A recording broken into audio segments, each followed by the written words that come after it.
Hey, everybody, welcome to another edition of the All Tens podcast. I'm Clay, he's Josh, and we're your hosts. We're EOS implementers, and we work with entrepreneurs every day. And we're doing a little series on the 5 biggest frustrations that we hear when we're talking to entrepreneurs. Today, we're going to be talking about control or maybe lack of control. Josh, can you put a little bit more color on that? Sure. I've worked with multiple clients where this is an issue, but there's one that really comes to mind for me because it's a progression with this client where, obviously they start out, it's a small company, they're an owner, and they're in complete control. But as the company has grown, then they have maintained control, not delegated things away, and now they find themselves in a place where, yeah, sure, they have the title, but the company controls them. They can't spend the time with their family and friends outside of the business. They can't take time away. When they are there, everyone is dependent upon them. And it's this paradox of they're in control, but really, I mean, it's like when you see someone walking a dog and the dog is just pulling the leash. I always have this question in my mind of like, well, who's really walking who there? And I encounter a lot of entrepreneurs that are that way. It's like, yep, you're holding that leash, but that dog's walking you for sure. And in this case, this particular business owner shared with me that the company was so dependent upon them that in order for them to take a vacation, they needed to give everyone else inside of the organization a vacation as well and just shut the company down for a week. And so that's where, yeah, I'd say it's really got a grip on you, and you don't have control of your business. And Okay, so heard that is extreme. Tell me how does this story have a happy ending? Where is this client at right now? It is in progress currently. Okay. We are making strides, but as you well know, there are no, magic spells or silver bullets. You can't snap your fingers overnight and change something like that. It took a long time to get into this situation, and it's going to take us a little time to get out of it. What do you think? What is the number 1 or 2 things that you're doing with that client to help them kind of get out of the situation? I know you're probably doing a lot, but if you could say, what are the most important things you're working on? I'd say for me, it really comes down to 2 things. And those things are even interrelated, and it's about trust and it's about delegation. And so, one of the things that got us here was that emotional side where there wasn't trust in other people, right? They're the one who had to take on a task.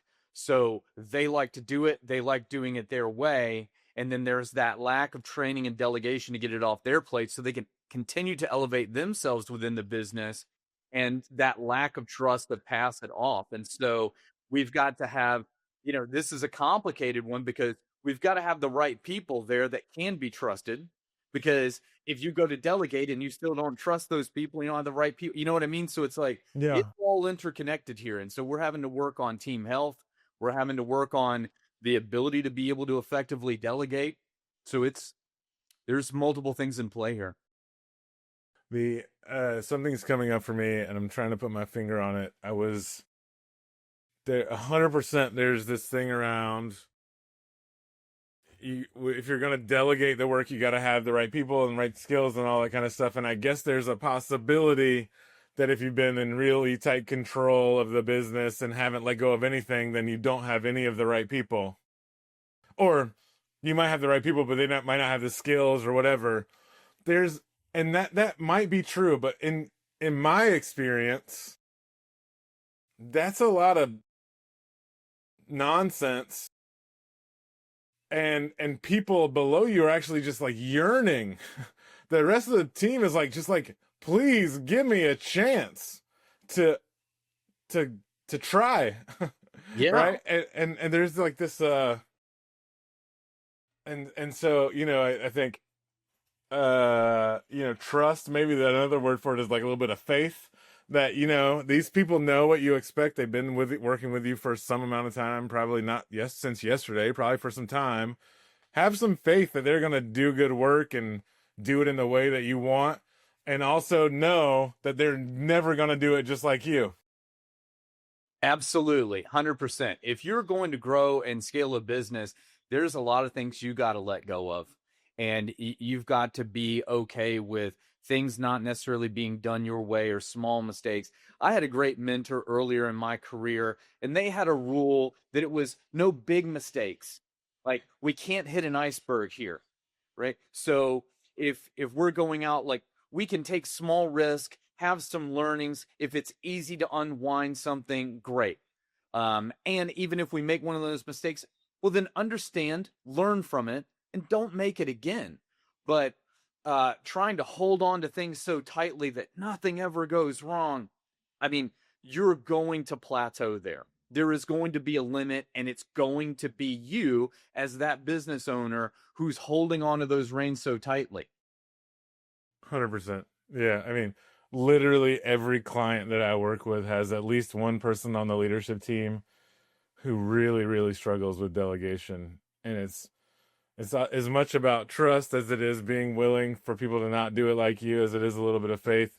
It's complicated. Man, this just reminds me that we're kind of, when we're working with clients, we're just as much therapists as we are anything else. Yeah, I'm learning, in sessions with my clients a lot of times, because I'm a very logic-based person, but sometimes I have to understand that the problem lies emotionally. It could be fear-based, and you can approach them with all of the logic that you want, but really that's not going to reach them. And sometimes I have to take a step back and say, are we making this decision out of fear? Right? We can give you all the tools you want, but if you can't overcome that emotional block that you have to it, we're still not making any progress. Right. 100%.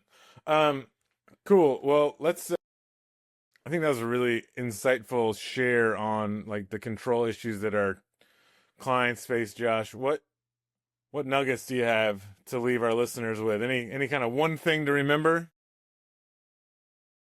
If you want to grow, let go.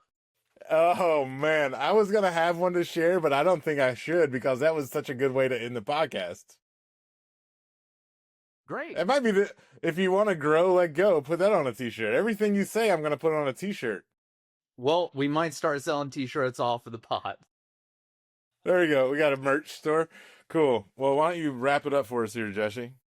Well, thank everybody so much for joining us once again on the All Tens podcast.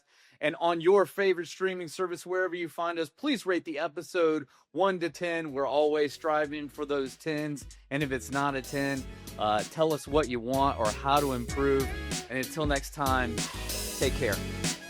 Bye.